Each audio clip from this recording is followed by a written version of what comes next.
Good morning and welcome to Mike's Morning Mug. The format here is a little bit different today. I'm sitting by the fireplace with my mug of coffee.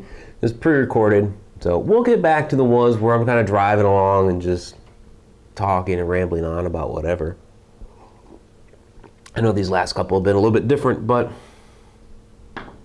sometimes we do things different. And that's a bit what I wanted to talk to you a bit about today. Something kind of came up this past week that kind of struck a chord in me about some different things that I wanted to talk about. And yeah, every once in a while I do these type of videos where I deviate from the paranormal a little bit and talk about something that is a little more political in nature. This isn't politics. Or a little more personal, or something to be used in your personal life. And today what I want to talk about was being comfortable with yourself, being comfortable with your own person, which I think is very important. I think a lot of times we get too keyed up about what other people think and how other people perceive us. And this is something that I've actually struggled with throughout my life. So that's why I think it's something that I'm able to talk about. There's some people out there, and must be wonderful that they're just like, I don't give a rip what anybody thinks of me.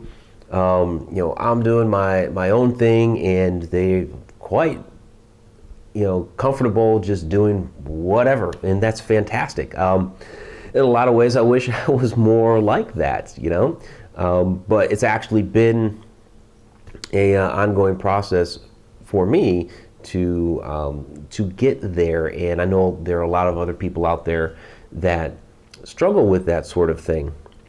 And so, and you might be thinking, well, Mike, what are you talking about? Because, you've been on TV, you've done public speaking, you do all the stuff on YouTube and the paranormal and all of that. And, I've been doing that kind of stuff for years now. But yeah, it took me a while to get there and become quite comfortable doing it. I was at a point in my life, even in my adult life, where just to have a phone conversation to maybe call up about maybe there's a problem with a bill or something like that, where I would actually write out my conversation that I was about to have, because I was so keyed up that if I called and I just described it incorrectly, or if I said something wrong or had the wrong terminology, then the person on the other end was going to think I was a complete freaking idiot, and I wouldn't be able to handle the rest of the conversation. Of course, I'd get thrown off when they would ask some question that wasn't on the thing that I had written up.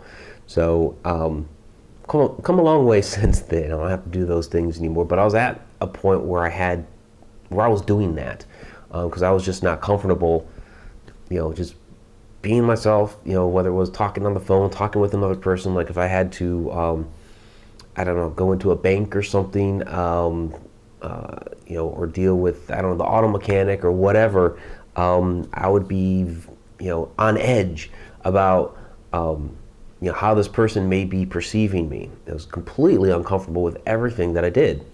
And so basically, the message that I want to try to convey through, and I'll give a couple of little stories and analogies here, is to just don't worry about what everybody else is thinking or feeling or whatever. Be good with yourself, be comfortable with yourself, be happy with who you are. Your tribe is out there. The people that can relate to you are out there, and as your sphere grows and you meet more people as your life goes along, those people will, they'll fall into place. You'll find them. They're out there. You might have to put yourself out there a little bit to make it happen. With me, I had to do a lot of things to put myself out there, to be more comfortable with the things that I'm doing. I mean, shoot, you can just go look back at some of my very first Ghosts and Legends videos, and you can tell I'm uncomfortable. Like that very first one, I'm kind of like, down. I'm not even up. I'm just like sitting down. I'm like in the corner. It's very, very rigid. So even with that, it's come a long way. Even though at that time I was doing, public speaking and things like that. But and I think a lot of what it stems from, at least for me, so I'll give my perspective and my experiences is I'm a sensitive person, and so when somebody for whatever reason has a problem with me or doesn't like me, as over the years, it's always kind of struck me, why? What's the problem? What I do wrong? That's kind of the stuff that starts going through my head, and I've learned to just kind of put that off to the side and be like, well, must be their problem because I'm good. And it comes from, a lot of that stems from like self-image, self-confidence, that sort of thing. You build that up.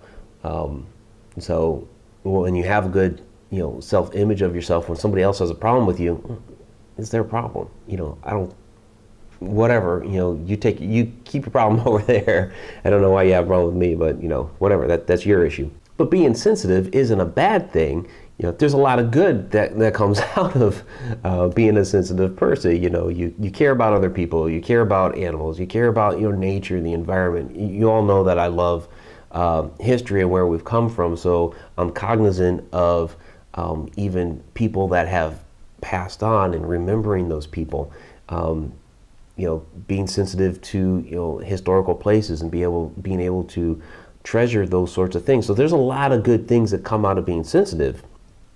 However, when it comes to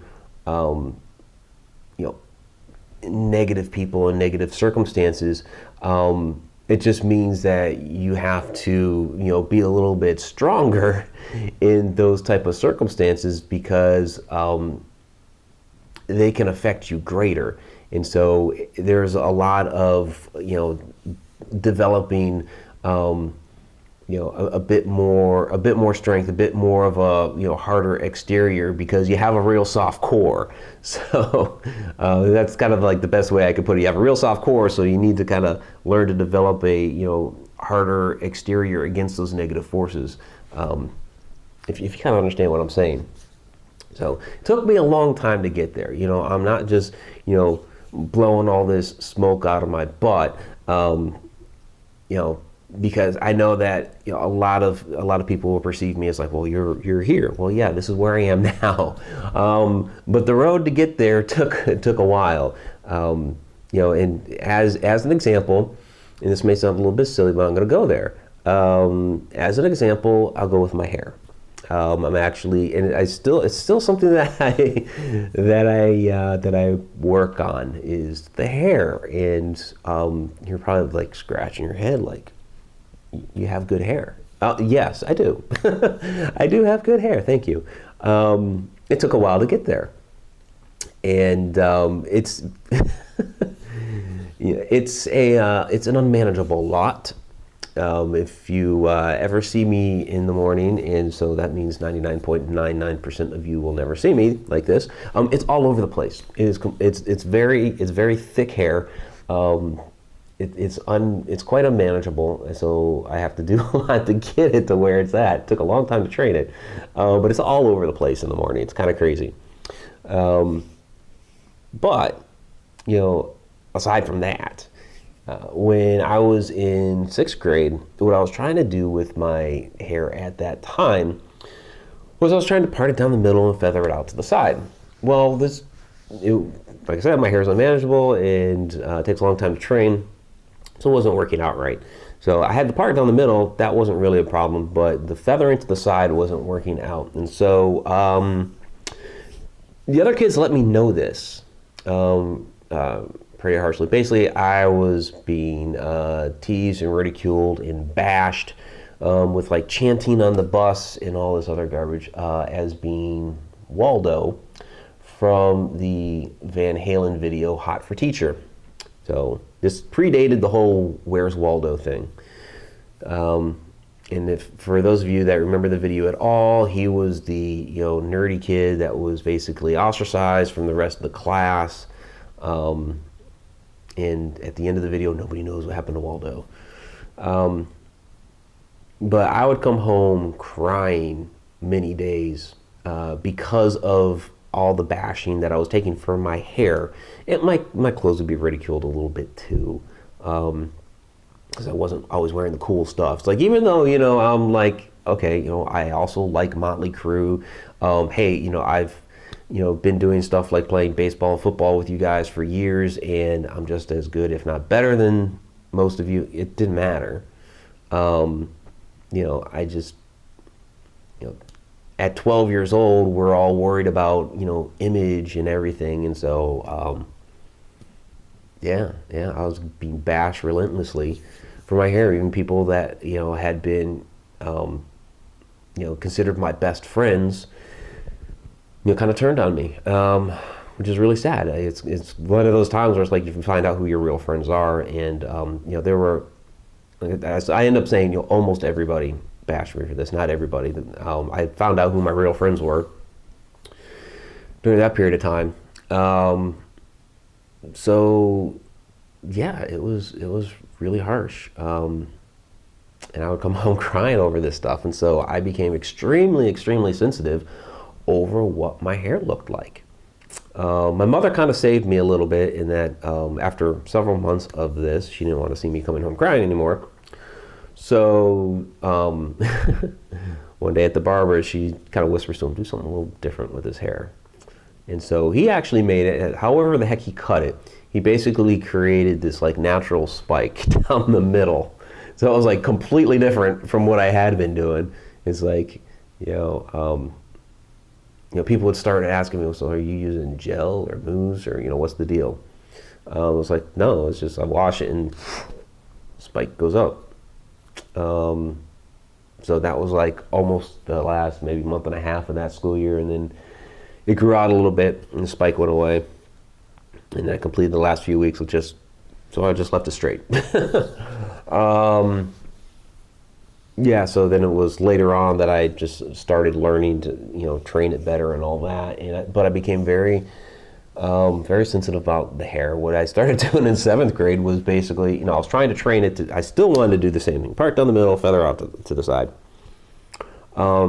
I became like, it wasn't Aquanet, but I was using whatever mousse, hairspray combination, whatever, to basically plaster the thing in place. Because I didn't want to have happen what happened the year before. But I was trying to train it because I saw there's all kinds of other people walking around. We got the part down the middle, feather off the side. I was way, way too concerned about what other people thought of me. And I took it to heart. I took all of that stuff to heart, and basically I was allowing it to destroy me from the inside out, which is sad, and especially at a kid that age. And I'll do another thing at another time about bullying, but it's kind of one of those where I guess as kids are trying to maneuver that power struggle out on the playground. It's like they see that this kid is sensitive to these things that are being told him, and so they prey upon that. They see the reaction they're getting from this other kid. Like, okay, let's see what else we can do. Let's see what other kind of reaction we can get out of them. Like, we know saying these things will get this out of them. Let's up the ante. Let's see how far we can take it. And it just, like I said, I'll do another thing on bullying later. But yeah, so it becomes hard to break out of that. I want kids to I want others to like me. I want others to like me. Because these are your peers. These are the people that you're going to, be interacting with for a long time. And, it doesn't seem to matter so much that, okay, I have a loving family. I grew up in a, nuclear household, fantastic parents. I was provided for fairly well. My dad worked real hard,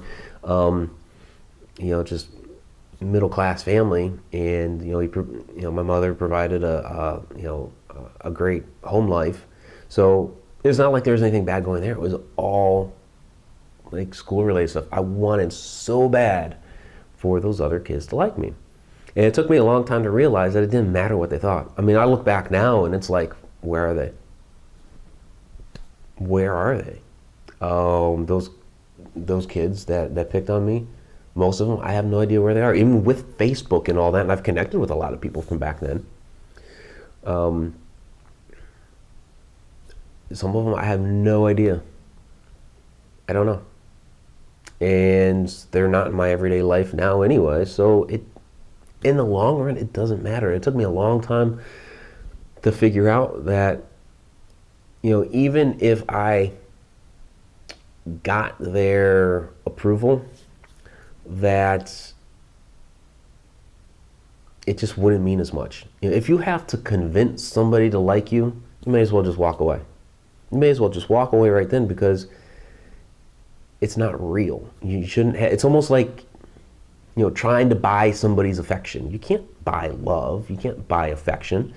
And by modifying yourself and changing yourself to be a different person, you're investing your energy into changing who you are into this person that's not really you, to get that other person to like you. So it's you're buying it from a certain way to get this person to temporarily like you. Eventually, as you're in this situation of not being who you really are, and you become a little bit more comfortable, those parts of you that are genuine will start to show forth. And the other person can be like, what's up with this? Why are you, in their eyes, why are you being such a doofus or whatever? And so those things will start to show through, and it'll crumble away anyway. So it's all temporary. You're buying a temporary affection or whatever from that other person. And you don't need that. You want something that's going to be more permanent, more genuine, more real. For somebody to really like you, just be who you are. Just be who you are. You should not have to convince somebody that they should like you. They either do or they don't. If they don't, it doesn't matter. There's billions of other people out in this world. And with, social media today, that world has really shrunk. You can talk to people all over the country, all over the world, and, discover, who your tribe is, and, as your sphere kind of grows and you meet more people, you'll start to discover and find some more of those people that are more like you. And those are the people that, you end up building these closer relationships to. And so, yeah, today I'm able to do a lot of different things because I've, and it took some time. I had to do some different things to come out of my shell. I was in a shell. I had to put myself out there. I always felt awkward in different conversations because I knew I was different. I knew that there were a lot of things that I liked and said and did that that people thought were weird. Yeah, sure, I'm okay. I'm an athlete. The music that I like, a lot of other people like, whatever. And I started having a bit better of a fashion sense. But still, there was a lot of different things that I liked and did that people just thought was like weird and crazy and wacky. And so there's a lot of people that didn't like that. And I knew that. And so it kept me in a shell for a while, even into my adult life. But as the years went on and I started looking around and realizing that these people are no better than me. Yeah, we're all working hard to try to get through this life. I'm a smart, intelligent guy, creative. I actually have a lot of things going for me. Probably better than some of these other people if I come to think about it now. And so I started doing different things. With the writing, yeah, I had to incorporate some of the public speaking. I'm set up at a booth and I've got to interact with people. And so that helped. And I understand not everybody has that kind of opportunity. Well, you could, you could take a speech class if you really wanted to learn how to do public speaking, if that's what you want to do. Or, join some organizations, clubs, things that you're interested in, things that you enjoy doing. You don't have to put yourself into a situation of doing something you don't like to do, but, whatever your interests are, there's usually a club or an organization or something. Get involved, talk with the people there, strike up conversations, and you start finding people that you can, associate with really well. So, all that kind of stuff really helped. A church that I went to a long time ago, I had volunteered to do their communion meditation. So like once a month, once every other month, I was forced to get up in front of a bunch of people and, and deliver some sort of meaningful message. So I put myself on the spot to do that. And so as I kept going on in life, I was able to draw on these previous experiences that I had built up. Like, well, I've done this before. Well, I've done that before. Even stuff that I kind of didn't even realize at first. Like when I was in high school and I was in a band. I was the bassist, but we needed a singer, and I was like, all right, I'll do it. And so, basically, I was front and center, in front of, we have a gig, and so there's a bunch of kids and stuff, and so, probably fortunately they couldn't hear me because our guitarist Ron was so loud that he kind of overpowered my voice, which was fine. But it was something I was able to draw from later on. Like, well, hey, I got up there and did that. To me it was just we were going up there, we're having fun. A little nerve wracking because we're doing this in front of a bunch of people. But we just play the songs and we've been practicing forever, and so that was something I was able to go back and draw from. So it's kind of, I guess, put yourself out into a couple of different situations so that you get used to, those type of things. And, when you get into some other situations later on, then it's not so bad. Those social situations that you kind of have to do, like talking to the people that, when a bill gets messed up or you need to, go take care of something with the auto mechanic or whatever. Repetition, then you get more used to being in those type of situations. Well, what it really comes down to is just, being comfortable with yourself and who you are. You're going to find people that are like you. They're out there. There's billions and billions of people in this world. And sometimes it takes a while. You might be in you might be in an area where there's not as many people and those people don't necessarily relate to you. But, like I said, with social media, the world has kind of shrunk a little bit. They're out there. They're out there. You'll find them. And when it comes down to it, it doesn't matter what everybody thinks anyway. Just be happy with what yourself and what you're doing. If what you're doing is making you happy, cool. Then that's what matters. If a bunch of other people think it's weird, oh well. Doesn't matter. There's going to be other people out there that don't think that.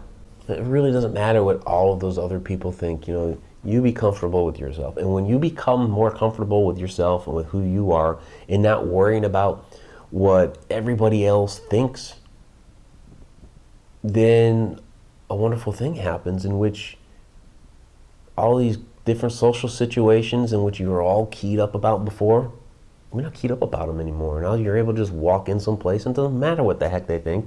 So you're able to just do it.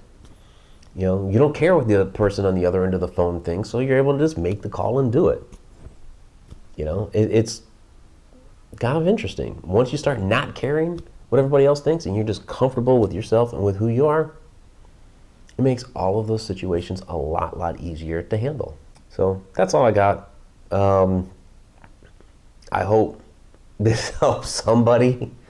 I know I kind of rambled on here a bit with a few different things, and I just really hope whoever you are that you're comfortable with you and you like you. Be comfortable in your own skin. I mean, we go through this for so many years, in this skin. You may as well enjoy it while you're there. So yeah, that's all I got. If you like the video, please go ahead and give it a thumbs up. Go ahead and leave some comments below. If you think I'm just totally whacked out of my mind, that's fine. Whatever, it happens. I get, even on all this, there's there's haters and people that don't like my videos and all that stuff. They let me know, and at this point, I just let it slide off my back because there's plenty of other people that do. It doesn't matter. You know, I'm happy with what I'm doing and what I'm getting out. You know, going out here and saying, and doing the go stuff and all that. And like I said, I hope this helps somebody. You know, and yeah, if you haven't yet, please subscribe. Until next time.